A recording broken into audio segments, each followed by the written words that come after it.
Hello everybody, welcome. So today I'm going to show you the difference between the Slowboot and the Fastboot on the Tesla style unit. I have not driven the truck in 3 days, have not cranked it, have not moved it in 3 days. So even though this is the Fastboot unit, it still should slow boot the first time. So I did this for a number of reasons. Mainly, it's actually been very nice the past couple of days. Temperature has not been very hot. Today was the hottest. I think it got like 91. But past 2 days is like 80, 85. It's very pleasant for this time of year. So I decided to drive the MR2. Give the truck a rest, that kind of stuff. And coincidentally, I was going to do this video, so it kind of worked out.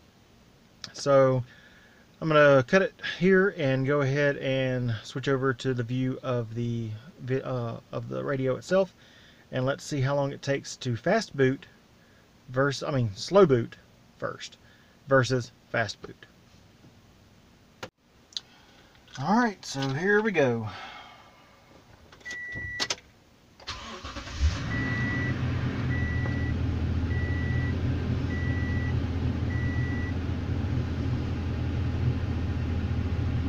Got my hand on the volume just in case it starts blaring.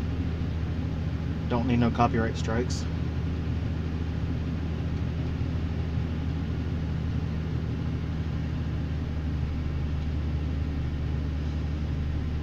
And for those asking, yes, the air is on. It's actually blowing.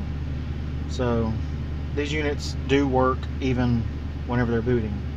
They actually have two different deals in it. The MCU is what actually controls the air in the radio, I believe, and then you have the Android part, which is actually doing it. So there we go. That wasn't too bad. That was probably 30 seconds, and every time that it boots, it's going to come to this.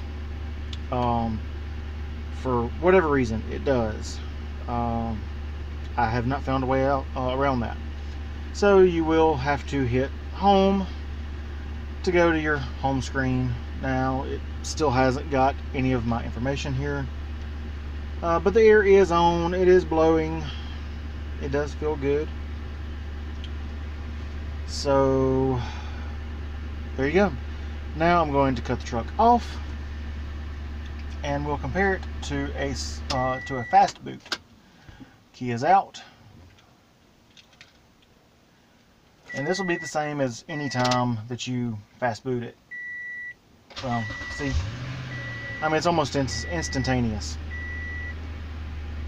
And it doesn't really matter if it was 30 seconds or if that was 23 hours later.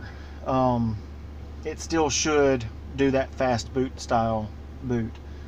Basically what it does is it puts it in hibernate. It has some capacitors built in that will hold power for a little bit, holds everything in memory. So if you had the radio on, the radio would still be on whenever you did it. So actually, let's do that. Let's make sure we're on volume 0. Go to the radio. If you're on the radio and you cut your vehicle off, keys out, and then you cut it on,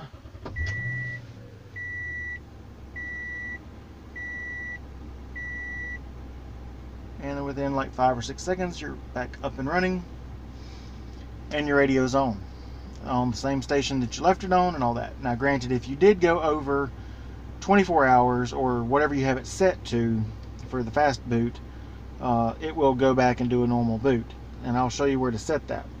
So you'll come over to settings, and I believe it's under system.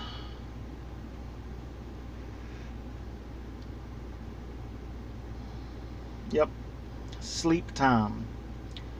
And 1 minute, 1 hour, 12 hours, 24 hours. I don't know why anybody would even set it to 1 minute. That's like off. If you had a problem with battery drain, you might want to go 1 minute, but I've not experienced any of those problems. 1 hour again. I mean, honestly, if you have the Fastboot unit, you might as well just go in 24. If you're driving your vehicle every day, it'll just cut on. So there you have it. There is the difference between the Slowboot and then the Fastboot. This is the 2nd gen Phoenix style radio, or Phoenix Tesla style head unit for the Tundra. I'm hearing from some of the members on the Facebook group, and I think even on the Tundra forum, that the Gen 3 unit for these trucks, even though it's the faster processor, it's still insanely slow to boot. Like the first time, every time. Even though Phoenix says that it should be 3 to 5 seconds, but that's just not the case yet. So if you need something to boot up fast, go for the 2nd gen unit right now, until they either release the firmware upgrade, or maybe there will be a add-on card, something. I don't know how they're going to do that, but they've got to do something, because that's slow. I mean, one of the members was saying that it's like 3 to 5 minutes to boot. So that's no good if you want tunes. But anyway, so quick one today. If you like it, give it a big old thumbs up. If you want to see more of this stuff, click the subscribe button, and I'll catch you next time.